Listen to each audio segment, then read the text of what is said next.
ایران نے خطے میں امریکی فوجی اڈوں اور دفاعی نظام پر تازہ حملے کر کے انہیں تباہ کر دیا ہے۔ پینٹاگون نے اعتراف کر لیا ہے کہ 2 ہفتوں میں ایرانی حملوں میں 100 سے زائد امریکی فوجی زخمی ہو گئے ہیں۔ ٹرمپ نئی عالمی تجارتی جنگ چھیڑنے کی تیاری میں ہے۔ نئے ٹیرف نافذ ہونے والے ہیں، جبکہ سپریم کورٹ کے فیصلے کے بعد ٹرمپ حکومت کو 81 ارب ڈالر واپس کرنے پڑ گئے ہیں۔ ٹرمپ اور زہران ممدانی کے درمیان نیتن یاہو کی ممکنہ گرفتاری پر سیاسی جنگ شدت اختیار کر گئی، جبکہ دوسری طرف دنیا غزہ کی اس تاریخی حقیقت کو بھی جان رہی ہے جب اسے ایشیا کا ایتھنز کہا جاتا تھا۔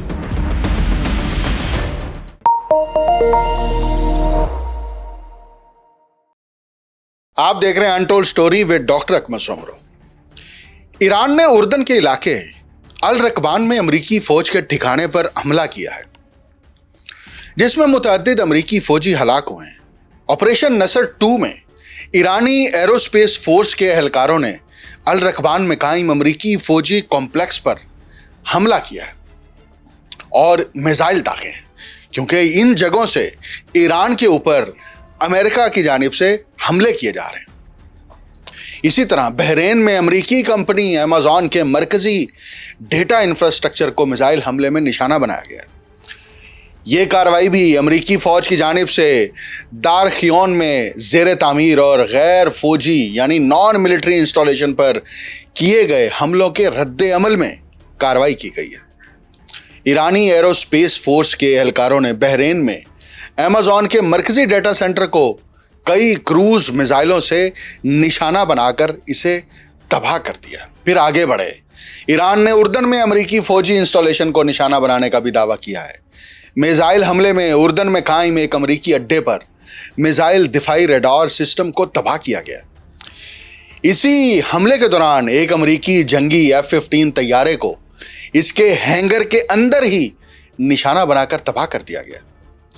ایران کے مطابق یہ کارروائیاں دشمن کے ریڈار سسٹم کو ناکارہ بنانے، فضائی دفاعی سسٹم کو ختم کرنے اور وسیع تر میزائل اور ڈرون حملوں کے لیے راستہ ہموار کرنے کے مقصد سے کی گئی۔ ایران نے یہ بھی واضح کر دیا ہے، بلکہ امریکہ کو خبردار کرتے ہوئے کہا ہے کہ یہ خطہ امریکی جارحیت پسند افواج کے لیے نہیں ہے اور مزید جانی نقصان سے بچنے کے لیے امریکی فوج کو خطہ چھوڑ دینا چاہیے۔ پھر ایران آگے بڑھا، کویت کے کیمپ عارف جان میں تعینات امریکی ہیمارس میزائل سسٹم کو زمین سے زمین پر مار کرنے والے میزائلوں سے نشانہ بنایا گیا ہے۔ ایرانی سرکاری نشریاتی ادارے کے مطابق فوج نے بتایا ہے کہ یہ حملہ اس کے تھنڈر آپریشن کے 18ویں مرحلے کا حصہ تھا اور ایران پر امریکی حملوں کے جواب میں کیا گیا۔ اب ایران نے جو ریٹیلیشن کی ہے گزشتہ 2 ہفتوں کے دوران، ان امریکی حملوں کے جواب میں، خاص طور پر امریکن سینٹرل کمانڈ کے حملوں کے جواب میں، اس سے ایران نے یہ واضح کر دیا ہے کہ ایران کی ملٹری اسٹریٹجی اور ملٹری پاور کمپرومائز نہیں ہوئی اور نہ ہی کمزور ہوئی ہے۔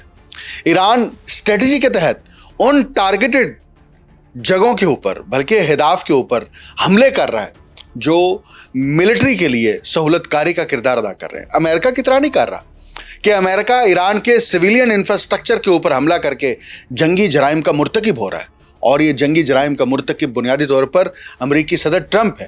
آپ امریکن سینٹرل کمانڈ کی ایکس کے اوپر یا ان کی ویب سائٹ کے اوپر جاری ہونے والی جتنی بھی تفصیلات ہیں ان حملوں کے حوالے سے، اس کا آغاز اس بات سے ہوتا ہے کہ کمانڈر ان چیف کے حکم پر، یعنی امریکن سینٹرل کمانڈ یہ واضح کر رہی ہے، دنیا کو بالکل کلیئرٹی کے ساتھ بتا رہی ہے کہ ٹرمپ کے حکم پر یہ حملے ہو رہے ہیں۔ اور جب آپ جنگ کے دوران سویلین آبادی کو، سویلین انفراسٹرکچر کو، عام شہریوں کو شہید کرتے ہیں، قتل کرتے ہیں، تو پھر آپ جنگی جرائم کے مرتکب ہوتے ہیں۔ یہ جنگی جرائم کا مقدمہ بین الاقوامی یا عالمی عدالت میں چلتا ہے یا نہیں چلتا، لیکن یہ تاریخ کے اوراق میں لکھا جا رہا ہے۔ اور ابھی تو آپ دیکھیں کہ امریکہ کو یہ پریشانی ہے، بلکہ پسپائی کا سامنا ہے کہ ٹرمپ تو یہ دعویٰ کرتا رہا کہ ہم نے ایران کی ساری جنگی اور فوجی طاقت کو ختم کر دیا اور ہم جو ہے وہ اس خطے کے اب نئے چیمپئن ہیں، ایران نہیں ہے، اب نئے ہرمز پر ہمارا کنٹرول ہے۔ ایران نے کہا نہیں ہے،